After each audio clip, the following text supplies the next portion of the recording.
while listening on the first reading of the Mass this evening, I noticed that it was taken from Ecclesiastes, but it was more on vanity. There is a portion there which would really be very appropriate for this evening, especially in relation to our honoree. So, Mike, may I have a chance to? I'll begin it. It's actually, I cannot read. I have just my cataract operation, so Mike, you read it. It's about a season, a time. A reading from the book of Ecclesiastes. A reading from the book of Ecclesiastes. There is an appointed time for everything, and a time for every affair under the heavens. A time to be born and a time to die. A time to plant and a time to uproot the plant. A time to kill and a time to heal. A time to tear down and a time to build. A time to weep and a time to laugh. A time to mourn and a time to dance. A time to scatter stones and a time to gather them. A time to embrace and a time to be far from embraces. A time to seek and a time to lose. A time to keep and a time to cast away. A time to rend and a time to sue. A time to be silent and a time to speak.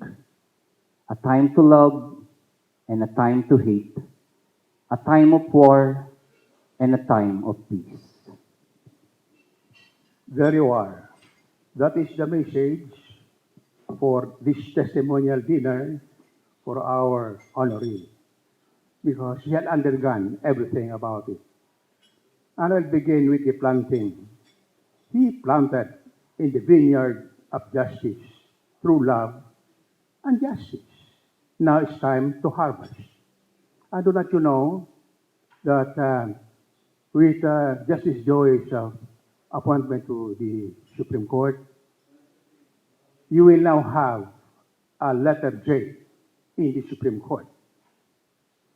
Take note of all the members of the court now, and it is only our honoree tonight who has the letter J. It's either Jose or Joy. And notice that J, it is justice. And truly indeed, that justice has become so relevant this time. And it has been a long, long wait for Justice Joy to be there. And it was the waiting for patience that finally resulted in the fruition of what we have to harvest now.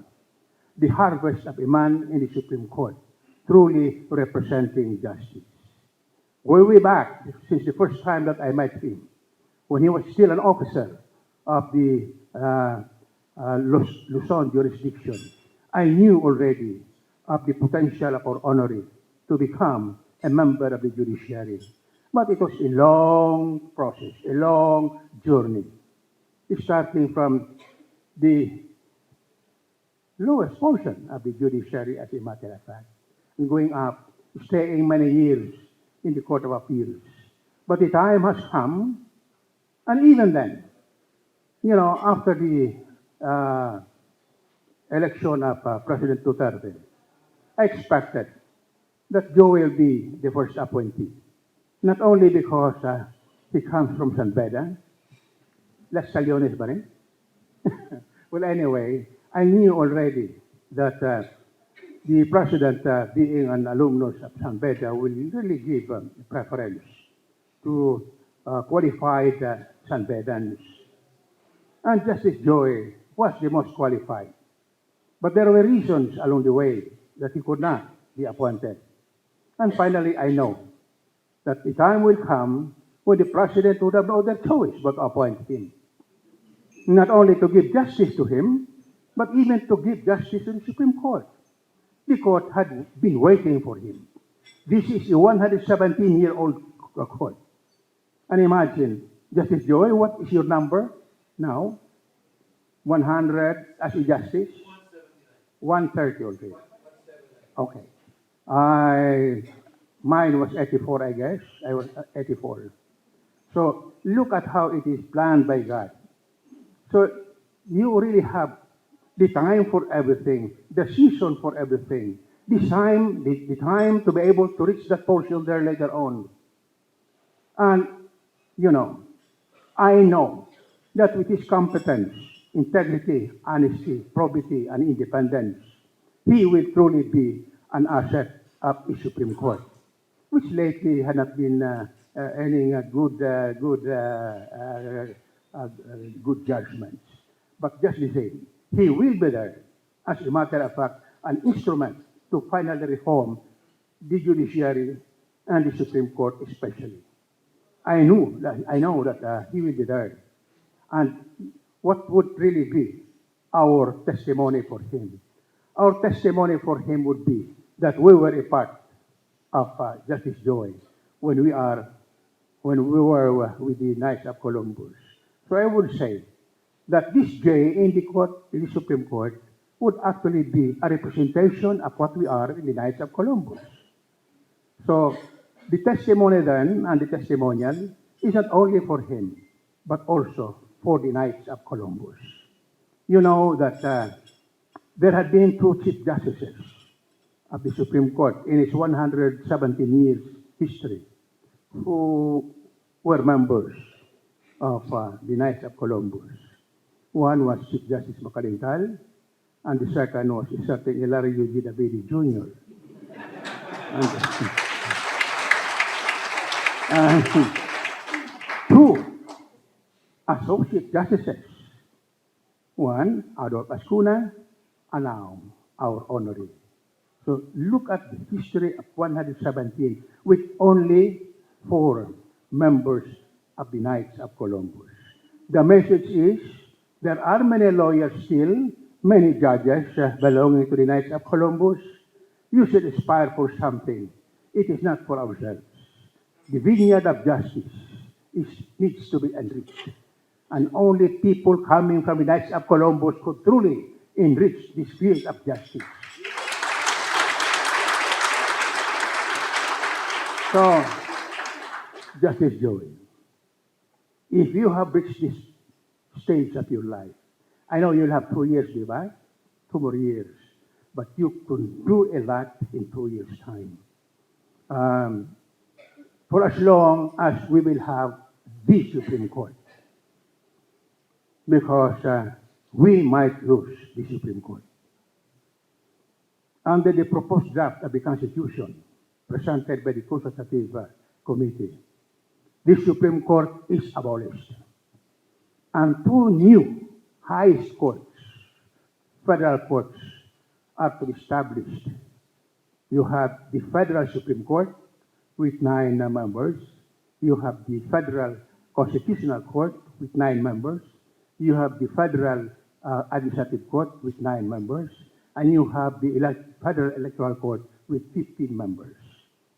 And the term for each would only be 12 years until they reach the age of 70, unless they are unable to perform the functions of their duties. So note immediately that if this draft will be approved, Justice Joey will be able to retire early. But he could also be a member of the first Federal Supreme Court. But this is not to encourage you to vote in favor of the draft.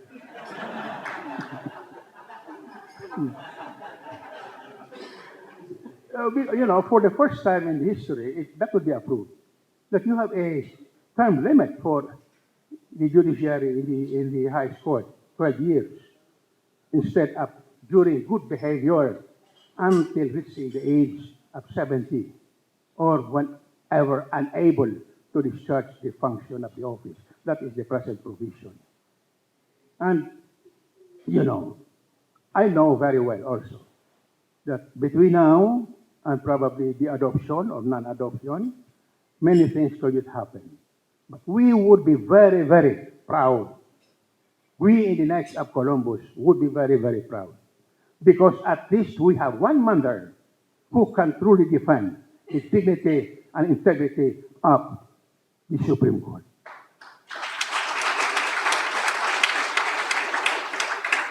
But we can never have a jury, our honoring. We can never have the success of a jury, our honoring, without a woman behind. Sister Offie. So this is also a testimonial for you. Because without you, we could not have a jury in the Supreme Court.